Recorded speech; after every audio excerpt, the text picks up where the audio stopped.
কোটা সংস্কারের এক দফা দাবিতে আজ আবারও ব্লকেডের ডাক দিয়েছে কোটা বিরোধীরা। এ নিয়ে সবশেষ খবর জানাতে চট্টগ্রাম থেকে সরাসরি যুক্ত হচ্ছেন নয়ন বড়ুয়া। জয়, শিক্ষার্থীদের সাথে নিশ্চয়ই আপনি কথা বলেছেন, তাদের প্রতিক্রিয়া কি এবং তাদের দাবি কি জানাবেন?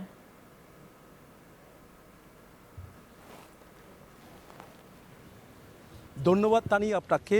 শিক্ষার্থী যারা আন্দোলনরত শিক্ষার্থী আছে তারা আজকেও আমরা দেখলাম একটু আগে এই জায়গায় যে পুরাতন রেল স্টেশন আছে এখানে তাদের অবস্থান আমরা দেখতে পাচ্ছি। তারা দাঁড়ানো শুরু করেছে, তবে পুরোদমে তাদের যে আন্দোলন সেটি 3:30টা থেকেই তারা শুরু করবে বলে আমাদেরকে জানিয়েছেন। যারা বিশ্ববিদ্যালয় থেকে আন্দোলনরত শিক্ষার্থী যারা আছে তারা আসতে শুরু করেছে, এখানে দাঁড়িয়েছেন।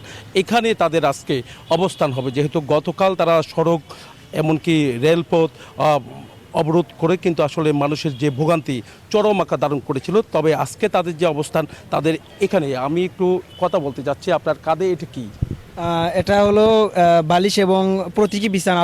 প্রতীকী বিছানার জন্য আমরা বালিশ এবং চাদর নিয়ে এসেছি। আমরা এই রাজপথে অবস্থান করব, সেজন্য এই প্রতীকী বিছানা যতদিন পর্যন্ত আমাদের আন্দোলন সফল না হবে, আমাদের দাবি মেনে না নেওয়া হবে, ততদিন আমাদের এই কার্যক্রম চালানোর জন্য এই প্রতীকী আন্দোলন হিসেবে আমরা বিছানা রাজপথে শুয়ে থাকব। দাবি কি আপনাদের? আমাদের একটাই দাবি, চাকরির ক্ষেত্রে শুধুমাত্র মেধার ভিত্তিতে নিয়োগপ্রাপ্তদের চাকরির সুযোগ দেওয়া হবে, আর কোটা প্রথা বিলুপ্তি চাই।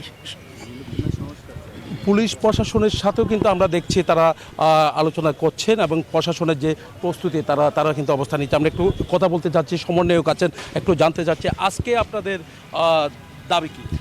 আপনারা হয়তো বা জেনে গেছেন যে আমাদের গতকালকে কর্মসূচি ঘোষণা করা হয়েছিল। আজকে 3:30টা থেকে সারা বাংলা ব্লকেট কর্মসূচি চলবে। তো আমরা আমাদের সেই কর্মসূচি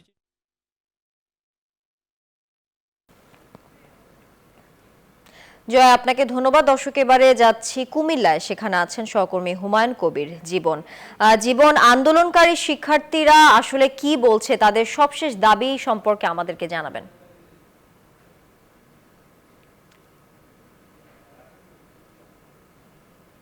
ধন্যবাদ।